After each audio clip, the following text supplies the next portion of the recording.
మెదక్ జిల్లాలో అత్యంత దారుణమైన ఘటన వెలుగులోకి వచ్చింది. మధ్య మత్తులో ఒక కొడుకు కన్న తల్లి అని కూడా చూడకుండా విచక్షణ రహితంగా దాడి చేసి ప్రాణాలు తీశాడు.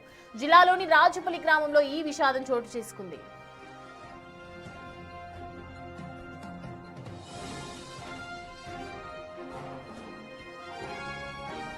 ఇదే అంశానికి సంబంధించి పూర్తి డీటెయిల్స్ అందించడానికి మా ప్రతినిధి దుర్గారెడ్డి మనకు అందుబాటులో ఉన్నారు. దుర్గారెడ్డి, తల్లిని ఎందుకు చంపారు, అసలు ఏమైంది, డీటెయిల్స్ ఏంటి?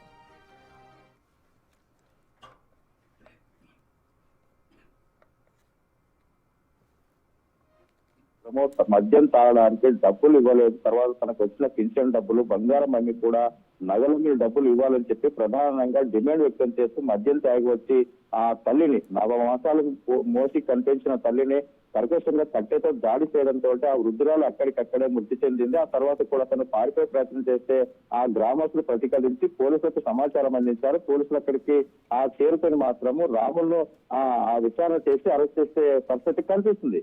దీంతో చూస్తే మద్యానికి బానిసైన వారు ఎక్కడో చోట ప్రతిరోజు మనం నిత్యము మీడియాలో చూడాల్సిన పరిస్థితి ఏర్పడుతుంది. అంటే దాదాపు డబ్బులు ఇవ్వలేకపోతే కన్న తల్లిదండ్రులను, భార్య పిల్లలను కూడా హింసించి ఇబ్బందులు పాల్చేసి తాగడానికి డబ్బులు లేకపోతే హత్య చేసే పరిస్థితి దారితీస్తుంది. కనుక అక్కడున్న గ్రామస్తులంతతో పాటు బంధువులంతా కలిసివేసే దృశ్యం.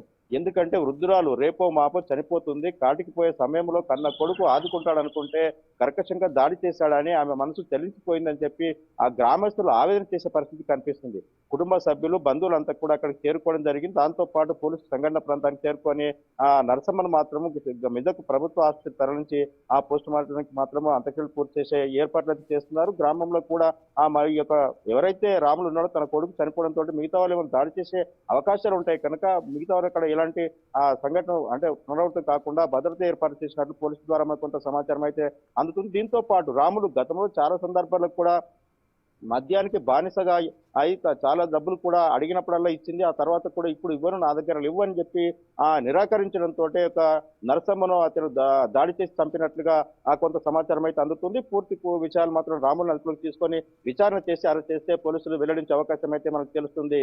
Soumya. Right Durga Reddy, thanks for the update.